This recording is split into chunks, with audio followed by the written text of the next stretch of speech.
आप ये इसको पालोगे और अपने परलोक को संवार लोगे। के सीताराम का सुमिरन कर ले, ये लोक सुखी परलोक सुखी।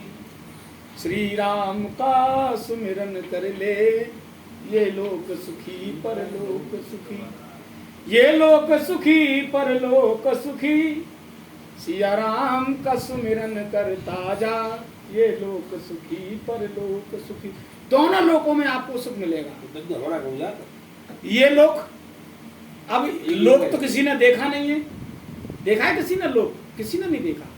स्वर्ग आपकी कल्पना है, अमृत आपकी कल्पना है, कल्प वृक्ष आपकी कल्पना है, उच्चश्रवा घोड़ा आपकी कल्पना है, ऐरावत हाथी आपकी कल्पना है। आपने देखा तो है ही नहीं देखा ना? और कल्प तरु ये भी आपकी कल्पना है, पारसमणि आपकी कल्पना है। ये सब जितने नाम कहे गए हैं, ये सारे के सारे नाम संत के हैं, ये सारे नाम गुरु के हैं। देखो, गुरु पारसमणि भी है। जैसे पारसमणि किसी लोहे को स्पर्श करती है तो लोहे को सोना बना देती है, ये उस पारस का गुण था। गुरु संत वे पारस होते हैं जिसको छू ले वो पारस हो जाए, यानी पारस से पारस को बनाना बड़ी कला है इनके पास।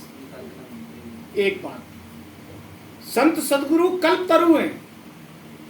जैसे कल्प तरु के नीचे बैठ के आपके मन में जो विचार आएगा, ऐसा शास्त्र कहते हैं कि कल्प तरु के माध्यम से वो आपकी इच्छा पूर्ण हो जाएगी।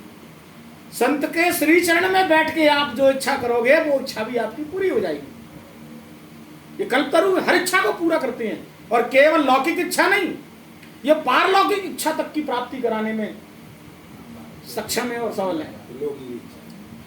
ठीक, तो ये पारसमणि भी है। अब जैसे अमृत की बात आती है, आपने जहर देखा है, वो हर एक मेडिकल स्टोर पे मिल जाएगा आपको। मुझे ये बताओ कि पूरी दुनिया में अमृत की दुकान कौन सी है? तो नाम है उसका अमृत, कोई दुकान नहीं है। जब दुकान नहीं है तो फिर मिलता कहाँ है? तो आखिर अमृत है कहाँ? ये सब सूक्ष्म और गुप्त है। अमृत कहते हैं, अमृत कुंड है आपकी जीभ पे, अमृत का कुंड है आपकी जिह्वा पे। अमृत रस है, अमृत माने लिक्विड। अब ये क्या अमृत है? आपने भोजन खाया, आपकी जीभ से जो लार निकलती है, जिसको सुरुआ बोलती है, बच्चे की अंदर शक्ति आती है सुरुआ पीने से। छोटा बच्चा अंगूठा डालता है मुंह में, उंगली डालता है, वो स्वयं नहीं डालता, भगवान डलवाते हैं उससे डाल, और फिर वो चूसता है उसको, अपने अंगूठे को। अंगूठे में तो कुछ निकलता नहीं है, लेकिन अंगूठे के सहारे से उसकी जीभ से वो लार निकलती है। वो लार बच्चा, उस लार का पान करता है बच्चा, वो अमृत है।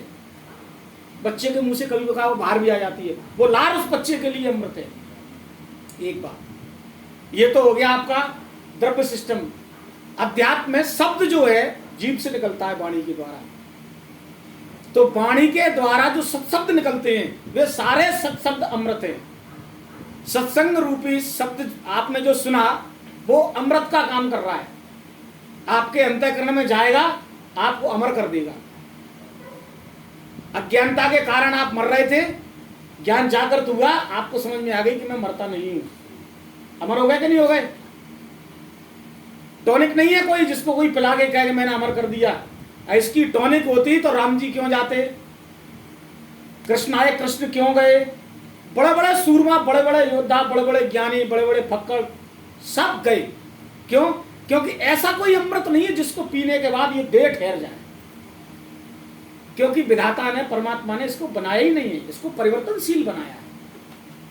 अगर अखंड कोई है तो मैं पिता का अंश अखंड हूं। बकाया सब परिवर्तनशील है, देह परिवर्तनशील है, मन बुद्धि चित्त ये सब परिवर्तनशील है। इनमें सब में परिवर्तन हो रहा है। मन में परिवर्तन हुआ, धीरे धीरे धीरे धीरे बड़े हुए, तो बड़े में और सारा विकार आया मन के अंदर, मन में विकास हुआ, बुद्धि का विकास हुआ। अब किस क्षेत्र में हुआ वो अलग बात है, लेकिन विकसित हो रहे हैं। ठीक, लेकिन उस चैतन्य का कभी कोई विकास नहीं है। चैतन्य का विकास कैसे होता है?